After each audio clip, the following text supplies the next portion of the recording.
Warahmatullahi wabarakatuh. Selamat pagi, Om Swastiastu, nama budaya, salam kebajikan buat semua.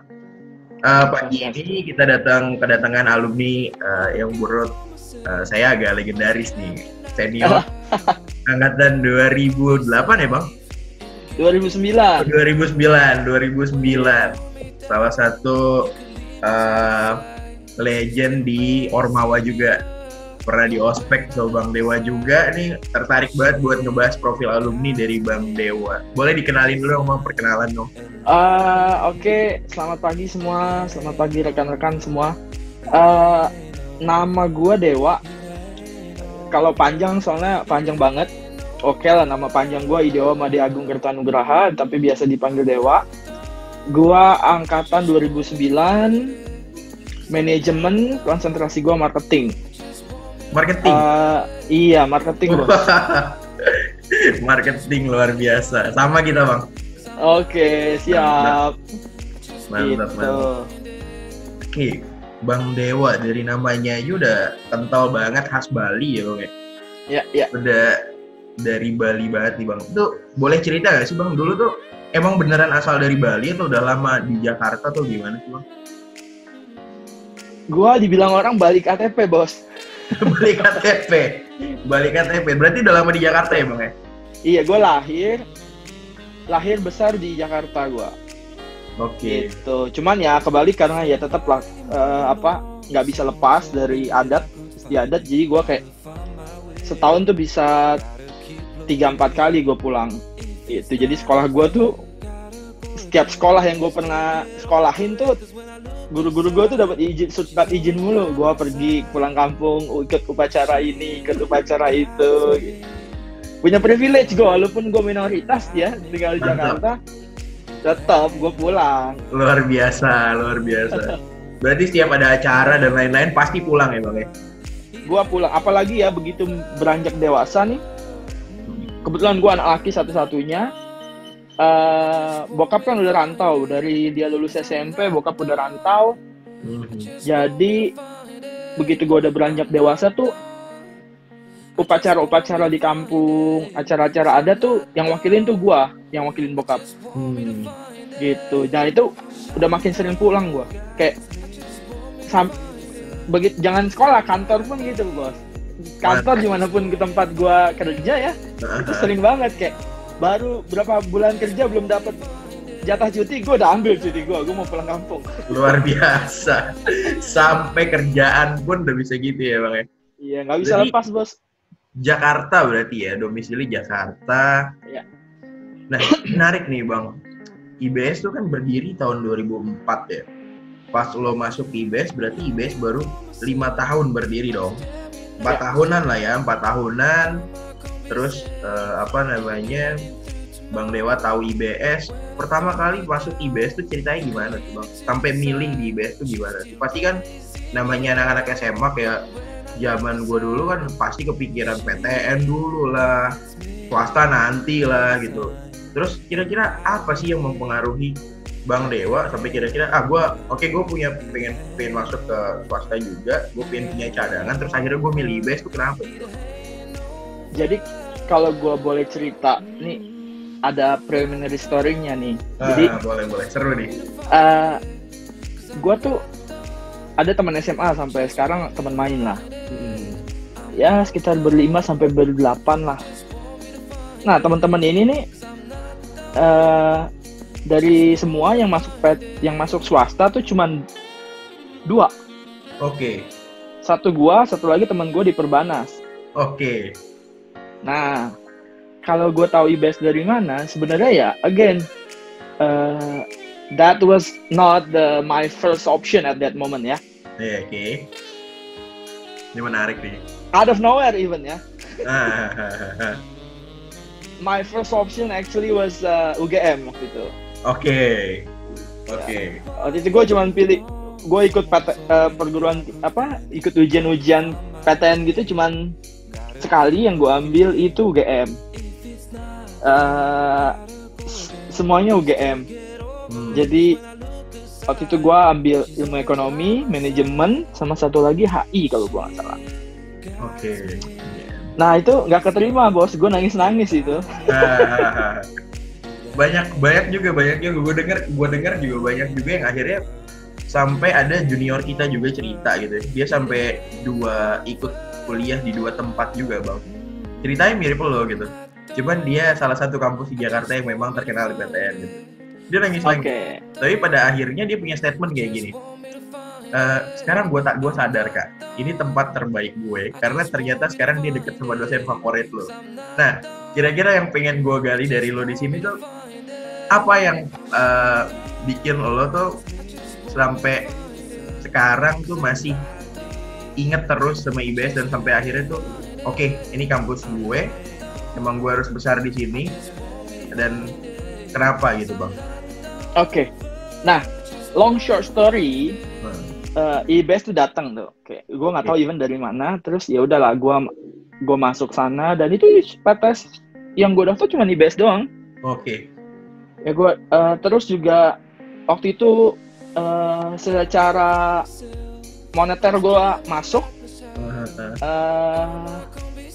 gue nggak tahu sama sekali tuh IBS, gue di ospek segala macem, terus baru tahu oh IBS tuh ini segala macem, terus dikenalin sama teman-teman senior kita tuh punya dosen siapa aja.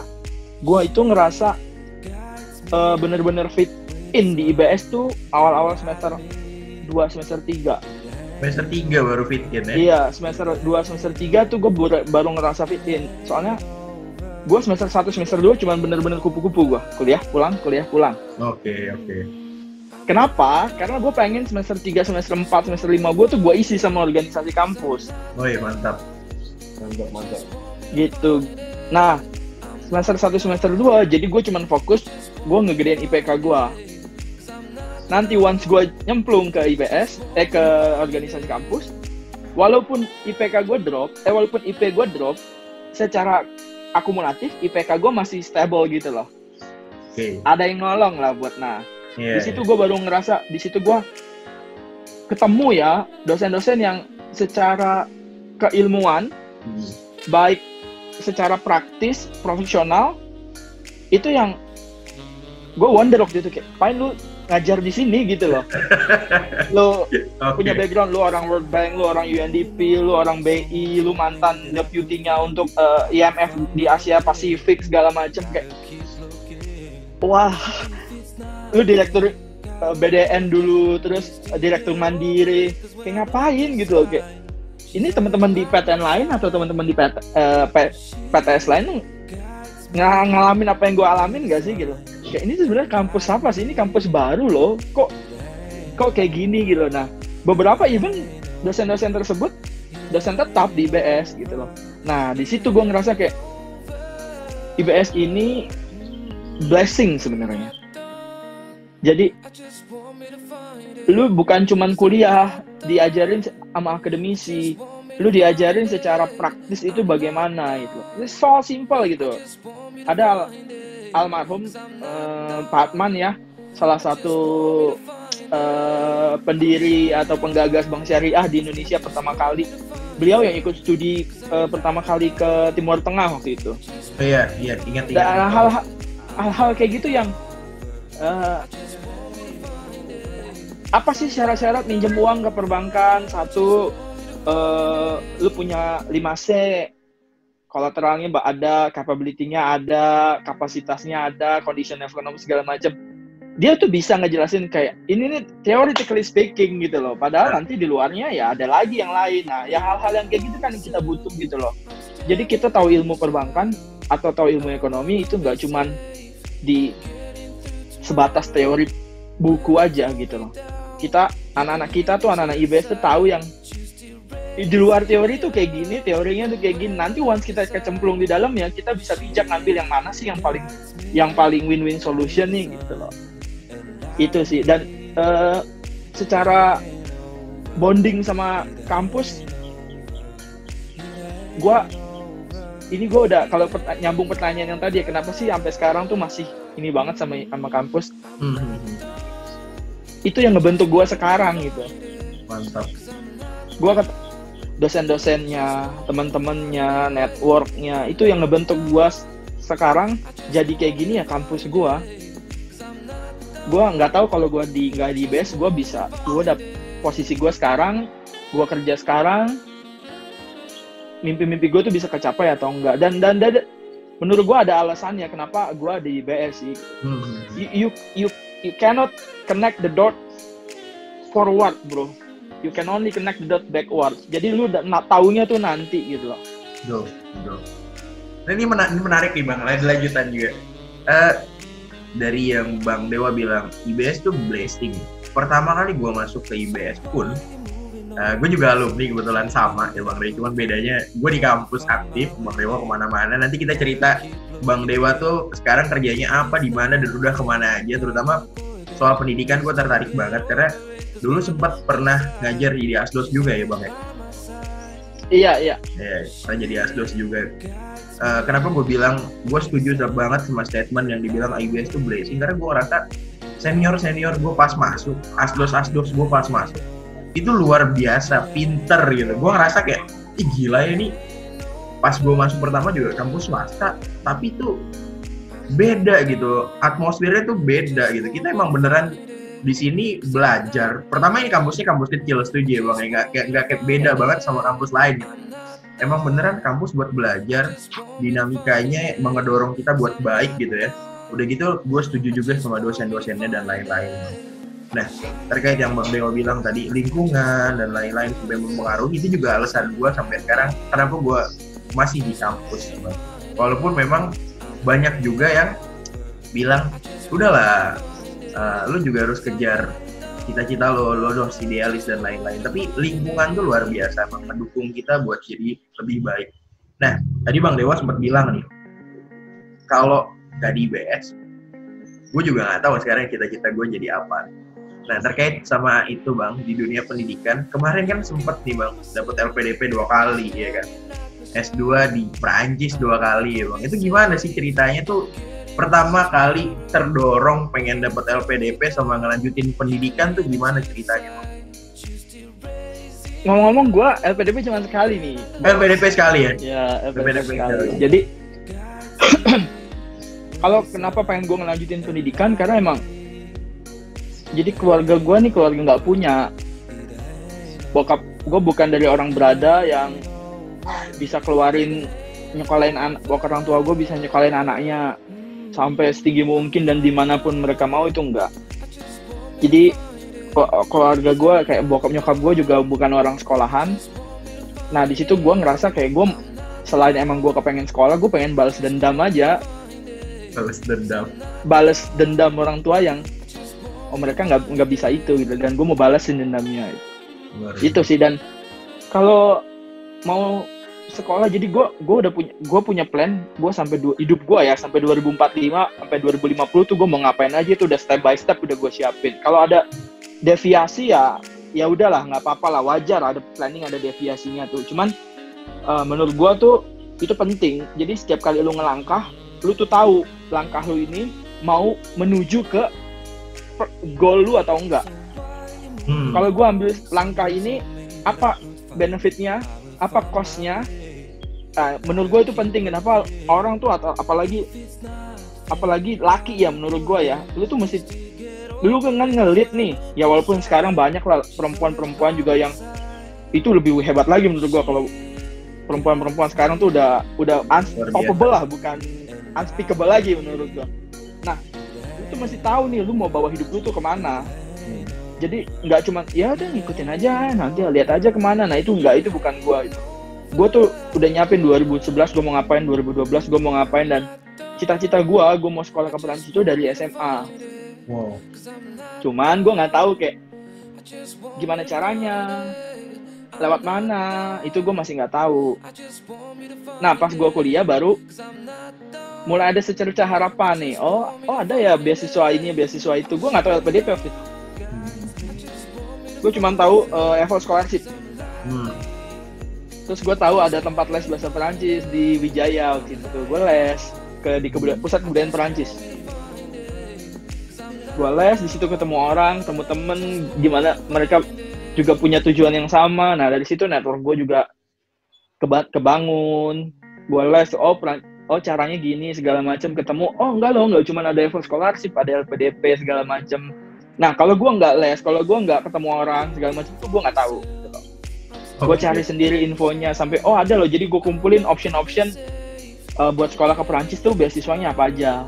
Dan waktu itu yang paling memungkinkan dan waktunya tepat buat gue dan secara nominal atau living cost gue juga paling oke waktu itu ya LPDP. Gue coba LPDP dan gue nggak langsung keterima ya, gue gagal ya.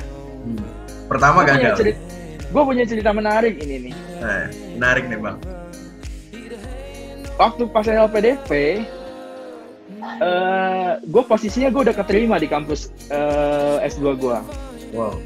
Baru gue apply LPDP. Nah, gue ambil jurusan ilmu ekonomi. Wow.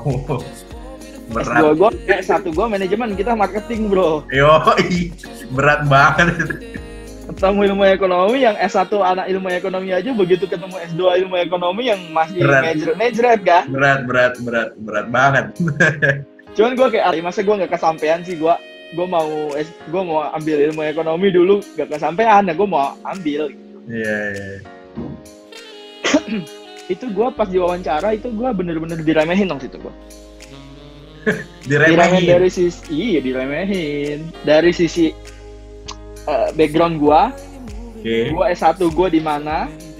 Kampus yang mau gue ambil ini S2-nya di mana dan jurusan apa? Itu gue diremehin.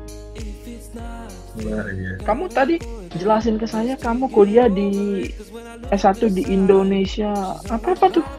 Apa itu? Kampus apa itu? Luar biasa. Terus gimana bang? S1 marketing ya tadi ya gitu. Tahu gak sih kamu tuh mau kuliah kemana? Tahu pak. Ada 3 waktu itu. 1 profesor, akademisi, 1 profesional, dokter juga, dan 1 lagi psikolog. Wow. Gue bilang tahu pak itu. Saya kuliah saya tujuan kampus saya di Sorbonne pak. Oke. Tahu jurusan kamu yang kamu ambil? Tahu pak, ilmu ekonomi. Apa itu ilmu ekonomi? S1 kamu marketing loh. Tahu apa kamu? Gitu. Wah udah modal kayak gitu lah. Yakin kamu mampu kamu gitu. Gue udah punya LOE di tangan gue bro, letter of acceptance. Itu unconditional.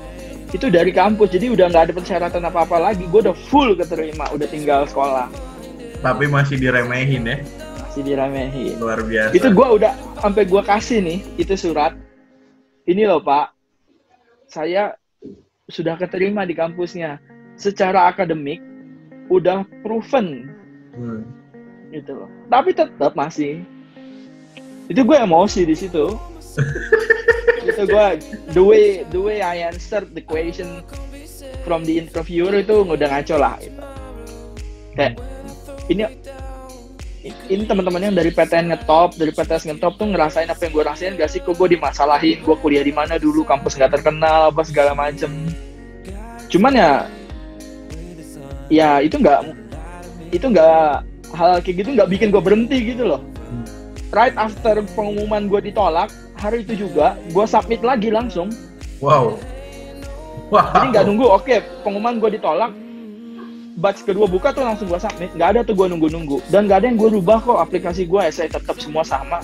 Cuman the way gue ngadepin interviewernya yang beda.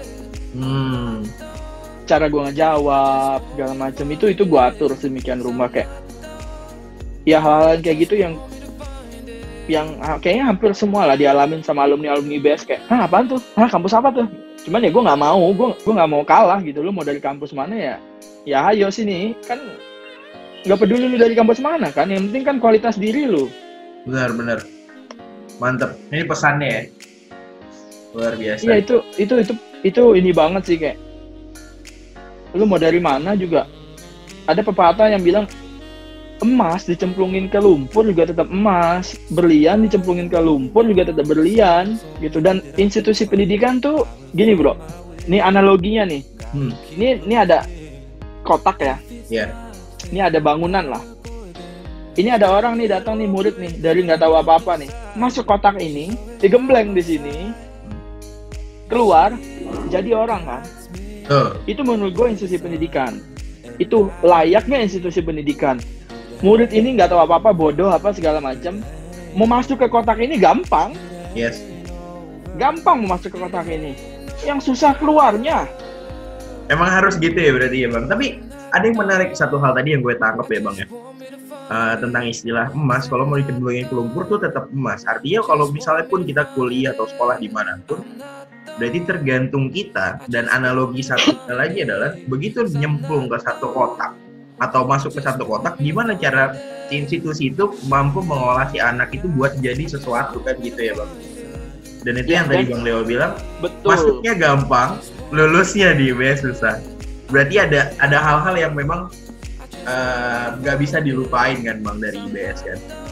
Itu menurut gua itu justru intinya dari pendidikan tuh itu. Dan teman-teman alumni yang lain juga kan gue nemuin juga banyak yang kayak ada yang kuliah di Jerman, ada yang kuliah di mana. Dan gue bukannya mau ini ya, tapi ini juga udah curhatan dari alumni yang lain, kayak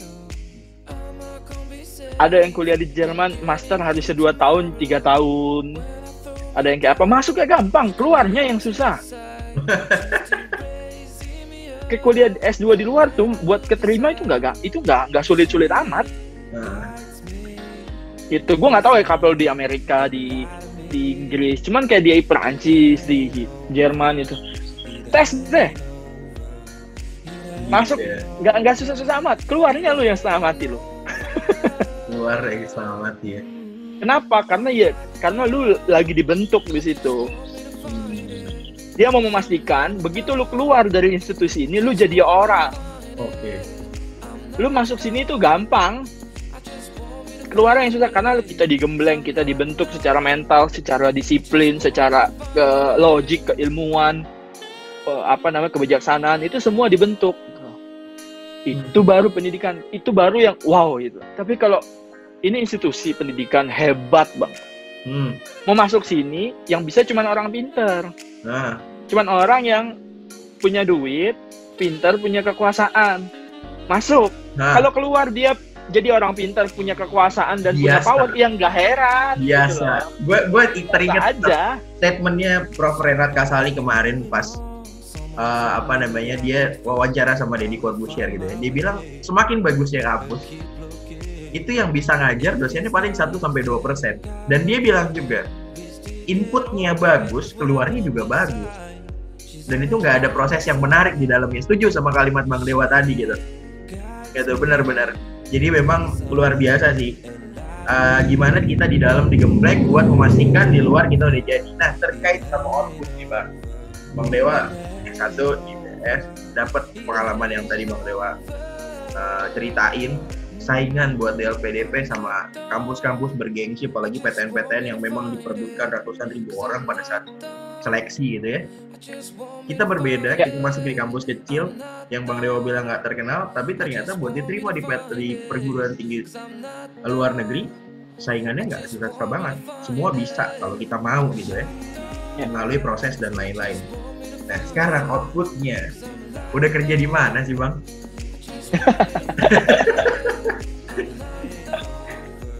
Jadi dulu gue kerja sempat lulus dari IBS tuh di consulting firm lokal, punyanya lokal. Waktu itu gue punyanya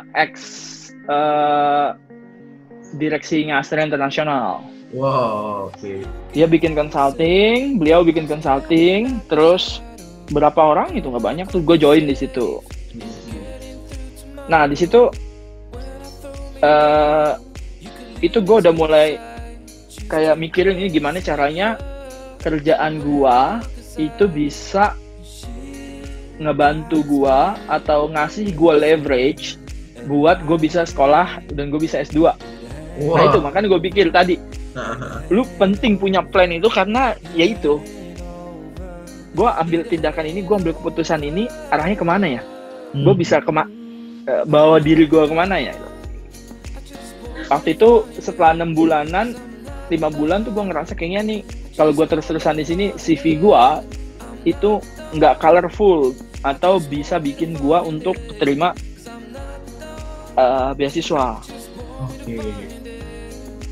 Nah, gue cari kerjaan yang secara impact itu ngasih impact ke sosial, which is ngebantu pemerintah, jadi kepanjangan tangannya pemerintah buat mensejahterakan warganya, mendidik warganya. Itu apa ya? Di satu sisi pun juga masih cukup buat gue secara money wise. Apa ya? Gue cari. Terus gue kerja di dulu namanya Rumah, rekan usaha mikro Anda. Sekarang jadi Mapan namanya. Sekarang udah dibeli Gojek kayaknya. Iya, tahun 2015 apa 2016 gitu dibeli Gojek, gue lupa. Nah, gue kerja di situ jadi field researcher. Di situ gue ketemu bos asik sih. Dia nanya gue dari awal tujuan gue kesini apa. Tujuan gue mau sekolah.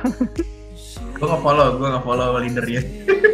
Ya, gue mau sekolah segala macam. Terus dia fasilitasin itu. Wow.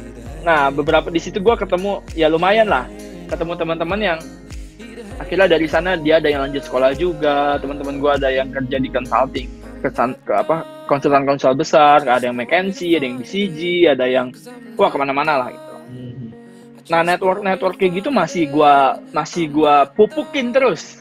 Wow, ilmu nih, mantap. Itu masih gue pupukin, kayak tiap tahun kita ketemu atau 6 bulan sekali ketemu di mana. Teman-teman yang dari konsultan sebelumnya juga, pokoknya tuh kayak gitu masih gue pupukin. Long short story, gue keterima beasiswa, gue sekolah, pulang gue kerja di Astra International, terus gue kerja di Astra Groupnya juga. Nah, waktu itu gue paralel nih sambil ngajar. 2 tuh ya? Iya, itu juga sebentar kan? Bentar tapi sambil ngajar, luar biasa. Nah, makanya itu yang salah satunya gue bilang gue mau make sure juga kampus gue masih on the track. Oke.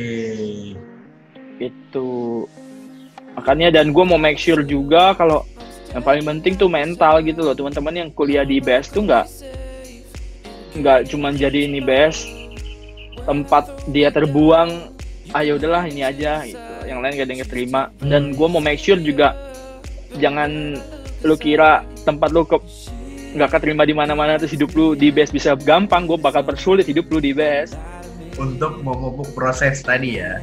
Dan memastikan dia jadi sesuatu. Nah, terus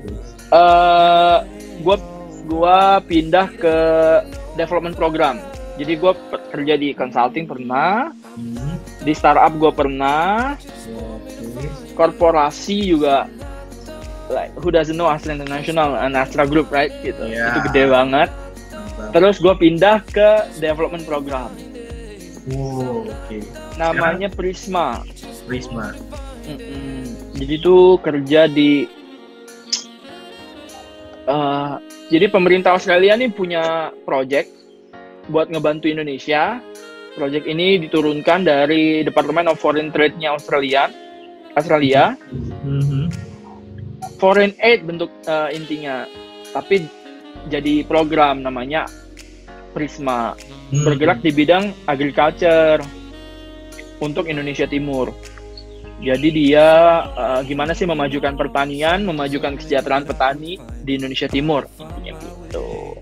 Nah, gue kerja di sana as a business consultant.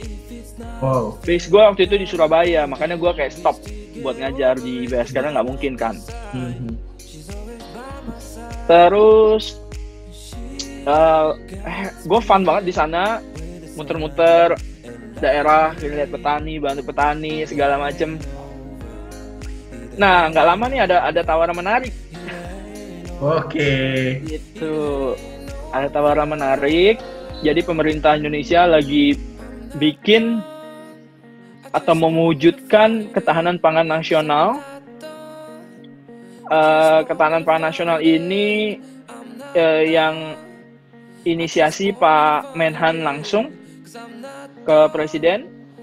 Okay. Nah, buat wujudin ketahanan pangan nasional ini, gagasannya Pak Menhan untuk ngebangun ada korporasinya benar-benar dan ada badan yang menaungi nanti. Nah, kenapa sih under Kemenhan? Karena ini ketahanan, food security. Gitu. Nah, gue gabung di sana ikut timnya Pak Menhan buat ngebangun ketahanan pangan nasional. Gue nge-set up company-nya, gue set up badan ketahanan pangannya gitu. Nah kebetulan company-nya udah jadi, nah kita lagi work on it lah. Tuh, sekarang gue masih kerja di sana sebagai project manager dan strategic planning. Mantap. Berarti sekarang di bawah Menhan ya Bang ya? Ya kurang lebih begitu. Astra keluar, masuk ke konsultan, milih buat lebih berguna untuk negara, dan akhirnya sekarang dapat tawaran di bawah Kementerian Nasional untuk ketahanan pangan. Luar biasa. Luar biasa. Nah, Bang, ada nggak sih saran-saran atau kira-kira input buat adik-adik kita yang nanti memang pengen masuk kampus dan emang pengen kuliah supaya dia bisa tough, udah gitu punya semangat juang juga yang bagus gitu, supaya dia pada saat nanti kuliah bukan cuma kuliah atau kupu-kupu doang gitu, bisa fit in dari awal di kampus gitu. Dari gua sih gini, gua kalau ngobrol sama orang, kalau minta tolong ini, minta tolong itu, kayak gue paling nanya tuh cuma satu. Lu punya tujuan apa? Gue nggak bisa nolong kalau lu nggak punya tujuan. Oke.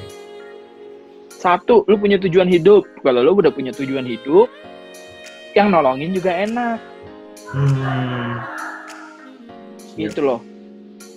Plan hidup lu dari sekarang, masalah nanti melenceng itu urusan nanti. Yang penting lu bisa plan hidup lu tulis di atas kertas, tahun ini mau ngapain, tahun depan mau ngapain, apa yang mesti dicapai.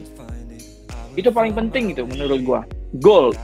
Lu dari muda udah bisa bikin kayak gitu, hidup lu terstruktur rapi, lu tahu mau ngapain, lu ikhtiar akan itu, minta restu sama orang tua, doa, amal, nothing can stop you, percaya sama gua. Mantap. Yang terakhir dong Bang, kata dibaca itu. Keren banget. Man is made by his belief. As he believe, so he is. Luar biasa. Jadi kepercayaan dia adalah diri dia sendiri gitu ya Bang. Ya. Kalau lu yakin lu bisa jadi itu, ya lu jadi kok. Yep. Dan makanya gue bilang, kuncinya nih, lu mau dimanapun, lu mau di sekolah, mau di kerjaan, mau di personal hidup lu punya goal, lu tuangin itu di atas kertas atau lu tulis di dalam komputer lu, di notes lu ikhtiar sekeras mungkin buat ngecapainya, lu doa, lu amal, terakhir minta restu orang tua. Nih cuma 6 nih, percaya nggak ada tuh yang bisa ngeberhentiin lo. Luar biasa. Itu saran yang sering banget gue denger dari orang-orang hebat, salah satunya Bang Dewa sekarang. Thank you banget Bang Dewa, thank you banget waktunya buat gabung. Nah buat teman-teman yang nantinya masih penasaran, kira-kira alumni kita yang hebat-hebat lainnya tuh kayak gimana sih? Kita bakal tampilin videonya nanti, cek di Instagram kita, cek juga di YouTube kita. Thank you banget Bang Dewa waktunya. Semoga nanti bisa berguna buat bangsa negara juga, terutama buat kita juga di BES Bang. Amin. Gitu, thank you Bang. Thank you. Siang.